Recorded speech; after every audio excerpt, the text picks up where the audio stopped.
Welcome back to Ken's Rage. It is episode 180 of the RVMan LP Exhibition, so today we are going to be taking on Raoh as Toki. You see, Toki wants to put it in to Raoh once and for all.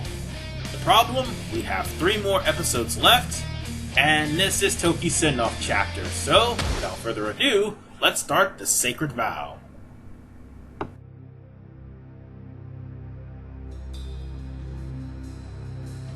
For Toki, the hand of fate remained inescapable. Raoh, the conqueror, who rose again to prominence with the death of Sauser. Raoh, the eldest Hokuto brother, who clung fiercely to his ambition and his art. Raoh, the man who once epitomized everything that Toki yearned for, had once told him, "If I ever lose my way, you must seal my fists." The time to honor that promise had finally come. Toki instinctively made his way to the Hokuto dojo, where the brothers had once shed so much sweat and so many tears. The final battle between blood brothers was about to begin. At last, their fates would be sealed. But no tears would fall from Toki's eyes. He would channel his sorrow into the power of his fists, just as Raoh had once taught him. If only you weren't ill, Toki. It is time to sacrifice this diseased body. Kenshiro, I leave my soul to you. The final chapter, the Sacred Vow.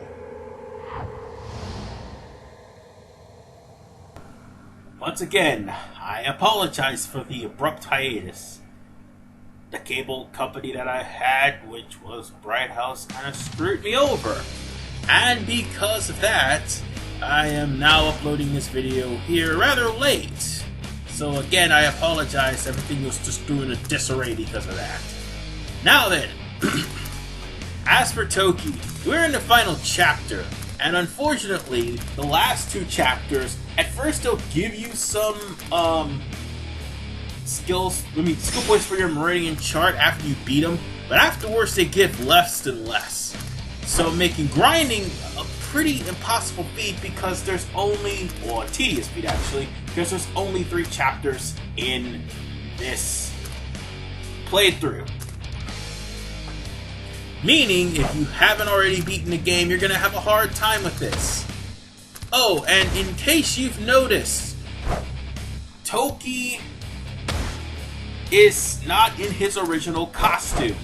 I'll get to that in just a moment, but also I only have like 3 skills with Toki. So, yeah, I need to work on getting Toki to become more of a powerful threat. But for now, my focus should be on getting to Raoh. And now, for the sole purpose of this mission, basically it is a straightforward mission, so long as you don't break off and try to do some of the mission bonuses. If you do, make sure it's your first time around, because the second or third time around, it can be really tough as far as Harbinger of Death is concerned, especially considering who is the final opponent for Toki. Now then. So you think Raoh is at the Hokuto dojo? Simply put, just follow the Hokuto practitioners share a green arrows with the dojo. and just destroy, or not destroy, but rather trigger the let's go. It's right around here, isn't it? Big Dipper on each of the You keystones. cannot enter the dojo without disarming the traps. Which, First, unfortunately, you must activate the Toki 7 did not keystones. actually destroy any keystones in the show. He just took the kids and Kenshiro over to the Hokuto training grounds, and Raoh was already there. This is just padding, actually. And speaking of padding, we have to save 4 villagers. from a whole slew of people. And now for the reason why I switched over to Toki's alternate costume as opposed to his original. You see, his original default costume was what's going to make the game excessively harder. You see, after a few combos like the one I just did, the combos will make Toki so exhausted to the point where he will cough up blood after you finish a combo, leaving him wide open for enemy attacks. So, let me give you a broader example of how annoying that is. If any of you guys played No More Heroes 2, and you fought Million Gunman or New Destroy Man with Shinobu, picture that, but only picture it with Toki. His alternate costume completely takes that away. You will no longer have to worry about getting exhausted. You will no longer have to worry about being in the open. All you have to worry about is just attacking and winning. Of course, the costumes are not cutscene sensitive. Kill him by any means necessary. But at this point, I have another gripe with Toki. Some of his moves, like for instance, the one I tried to do, which was the Celestial 100 Cracked Fist. Unfortunately, Toki's move is so telegraphed that it leaves him wide open. Either for him to be blocked, or for the enemy to attack. Thank you. I'll never forget this. With the villagers saved, that's all well and good. Now it's time to move on and deal with other important things. Like, for instance, the rest of those seals. And, needless to say, if there was actually more chapters for Toki, he would have at least became a little bit stronger, but no, there isn't. Instead, if you want to actually get strength for Toki, you have to beat his dream mode, which is how you acquire this alternate costume anyway, beating dream mode. The problem, Toki is excessively weak for dream mode, and you may have to play through the first level of dream mode over and over again to gain some extra experience. Not to mention, you're gonna have to actually beat Dream World with Jagi in order to play as Toki. That's definitely not a very fulfilling thing to do. Jagi sucks. I'm no bones about it, and beating him first in order to get to the other Hokuto fighters is a pain in the ass indeed. I gotta be careful of these landmines here, which won't trigger until you directly stand on them, which is why I was trying to jump ahead of them. But it's best to be careful, because these archers... Oh, sorry about that.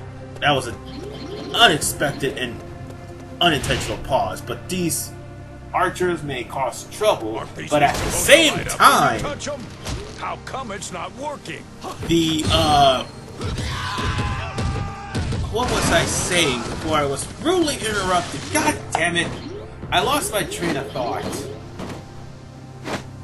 But I can change the subject though, because that is what Toki's special ability is. Whenever you see green tornadoes, which should have appeared over at the landmines,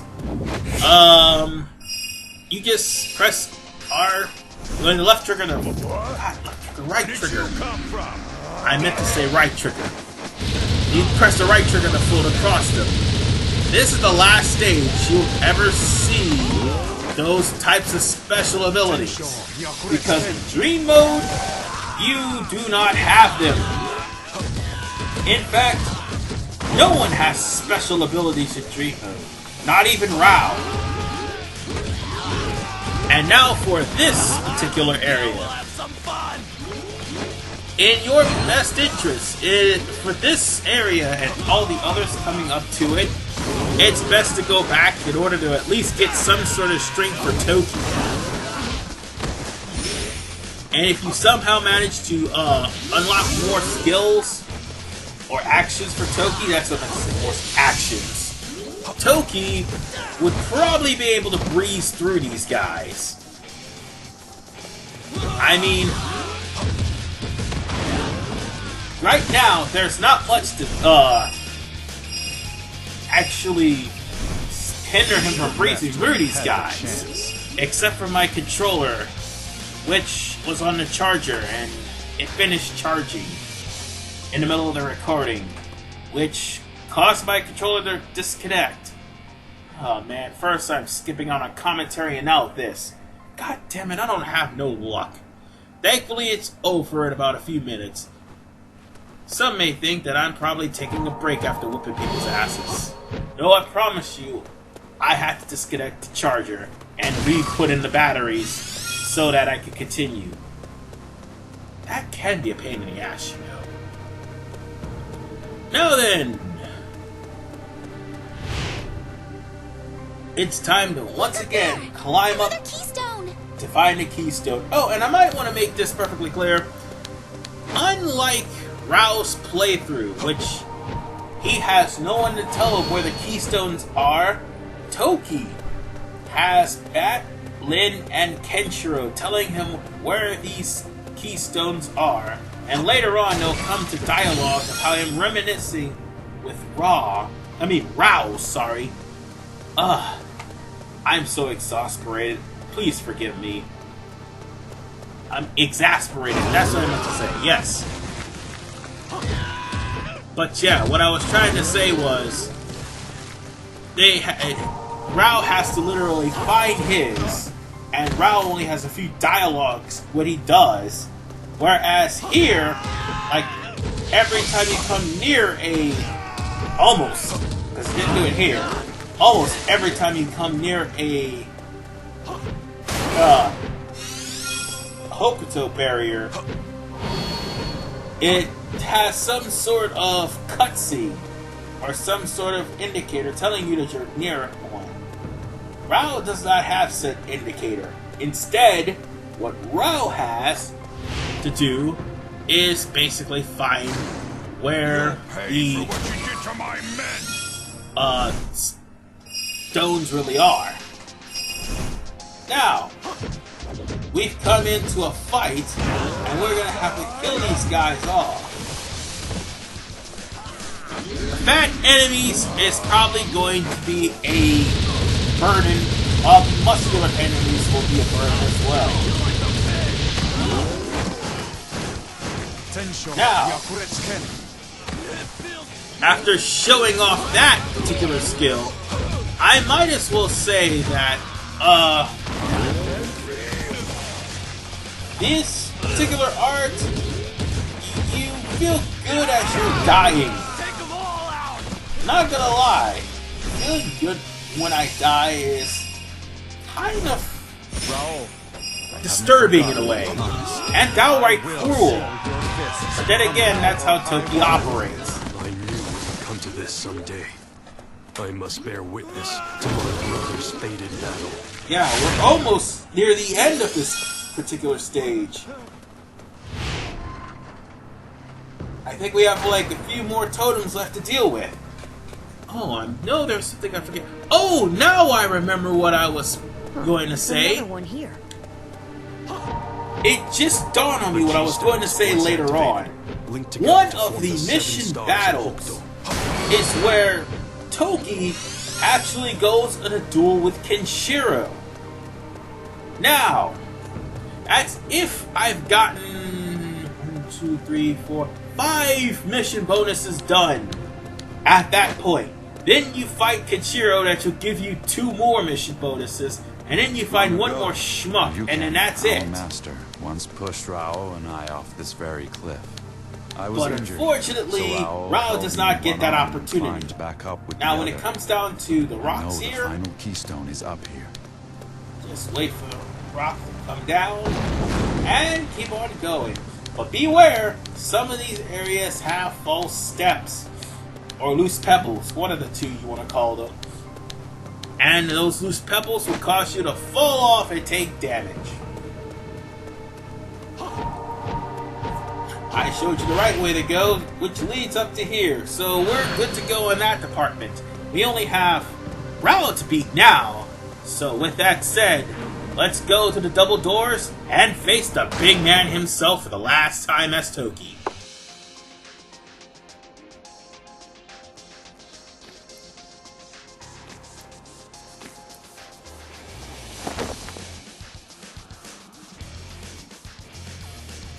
Shall we begin? Any regrets? I chose this path myself. I have no doubts.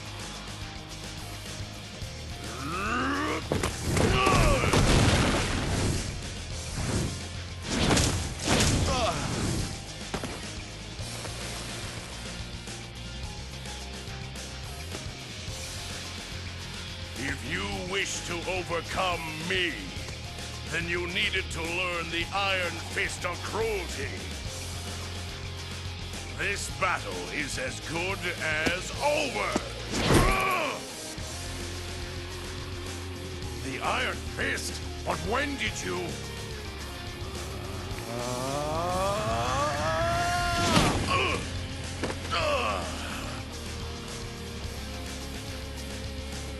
I swore that I would not use it until I fought you. Look to the sky. You should see it. The Star of Death. Oh, no. The Star of Death. Above me as well. There is a legend handed down through the history of Hokuto Shinken. When two mighty warriors who are evenly matched fight, then above them both will shine the Star of Death.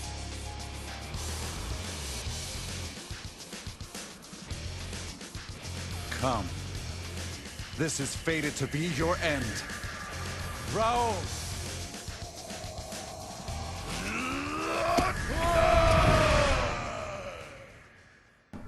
Alright. Raoh. This is one of those guys you should not take on with Harbinger of Death. Plain and simple. Raoh's punches, if on Harbinger of Death, will more than likely cause a lot of bad stats. In fact, in the first, second, and third phase, he's able to pull bad stats on Toki pretty quickly, so you must be careful. If you have Raoh and Meridian Shock, by all means do so, and by all means stay as far away from Raoh as humanly possible. Even his transitions into his phases will actually do damage. And once he transitions into his phases, oh, and by the way, lure him away from the food and lure him away from the water, because you do not want to inadvertently spin all these attacks. Spin all these items, sorry, if his attacks actually hit you, or if you run out of spirit, or both. But mind you one thing, Raoh is weak to the Hokuto Celestial Fist of the North Star, I guess. Or Celestial 100 Cracked Fist, it doesn't matter what it's called.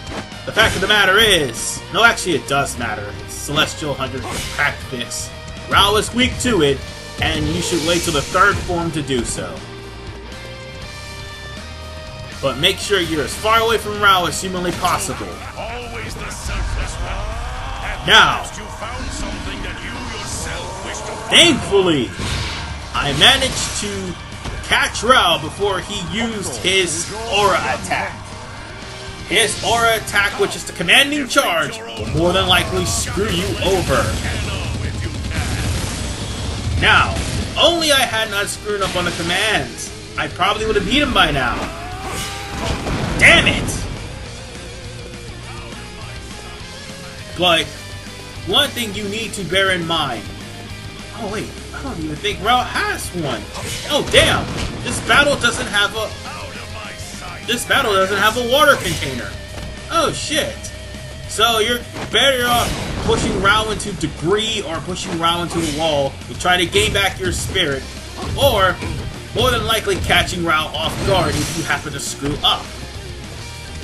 And remember, folks, his weakness is the Celestial Fist of the North Star.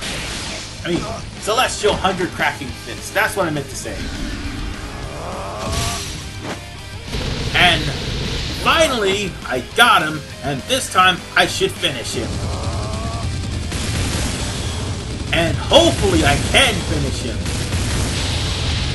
There we go. The only downside with Toki's maneuver is Raoh will block. That is the main thing you need to realize.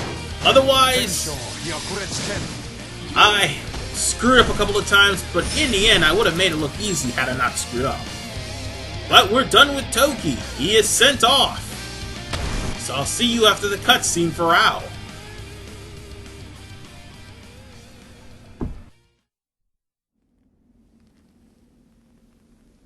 Farewell, Raoh. I will fulfill my promise to you. The Star of Death has fallen on Toki's head.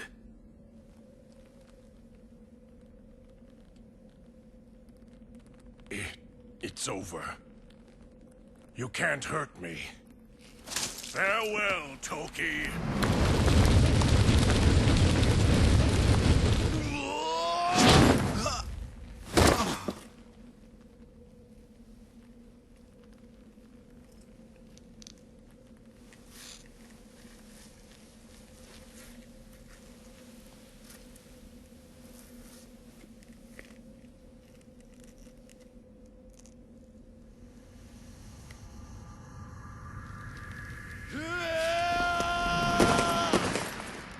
Enough! Stop it, Toki! I know the secret of your Iron Fist. This! He pressed his own Sekako. That vital point lets one use the Iron Fist for a limited time. But, cruelly, it also drains one's own life at the same time.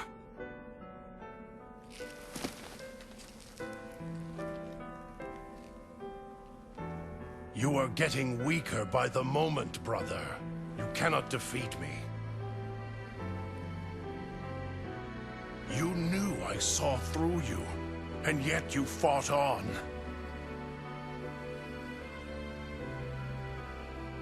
You're crying. Raoh. But you gave up your tears in favor of unbridled ambition. It's you, Toki. Even as you faced certain death, you still kept trying to overcome me. You, my brother, brought the tears back to my parched soul.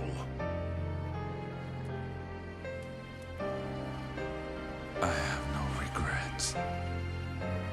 Give me my final destiny.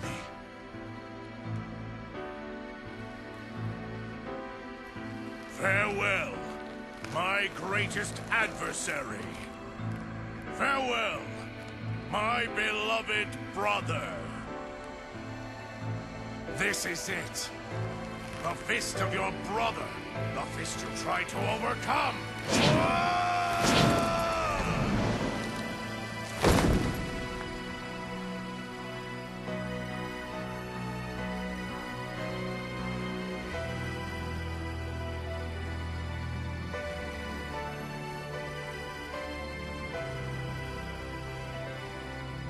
Why?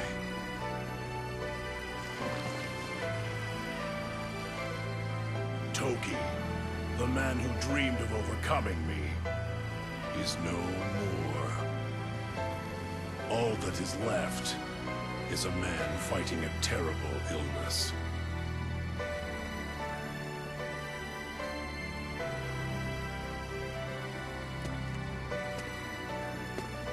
Take care of yourself, Toki.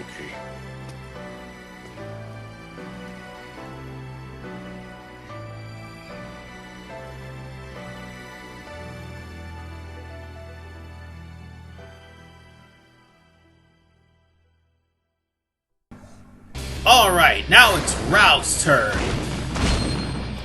With Raoh, it's actually easier than what it is to deal with Toki.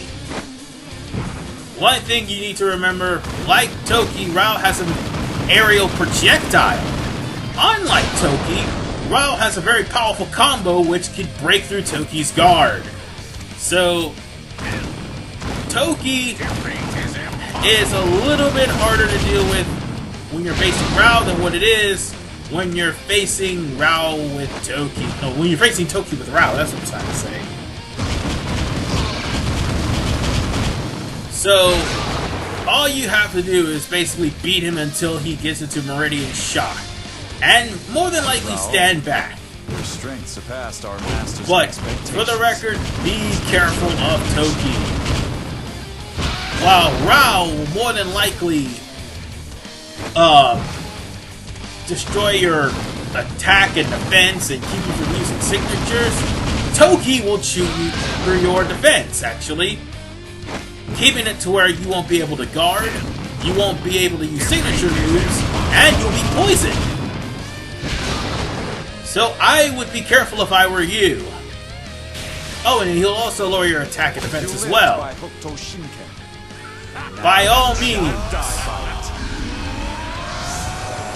if you have aura attack, make sure you use it on Toki, because he will more than likely use his on you. Now, oh, there's the box. That's good enough right there. I could probably use that on Toki. I do believe his weakness is the Bloodletting Strike. Because I tried to use the Heaven's, the Hokuto Strike of Heaven, and it doesn't work. So it's the Bloodletting Strike that is, Toki's weakness. The Iron Palm Wave isn't really that much of a powerful move. It's powerful, but not powerful enough to actually strike a critical weakness on it. Like this. Unfortunately, I haven't raised up Raoh's strength either, so Raoh's Meridian Chart. Oh, damn. And there you go, ladies and gentlemen. Raoh has been poisoned, and Raoh has been inflicted with a lot of bad stats, as stated before. But keep that combo going and just beat the living hell out of Toki, and you should be fine. Nonetheless, ladies and gentlemen, as Raoh lands the final blow on Toki, I will see you guys in episode 159 next week, next Saturday, when we take on Ryoga. And trust me, there will be no more problems with the cable, I promise you. This is RVMan 985, see you guys next time.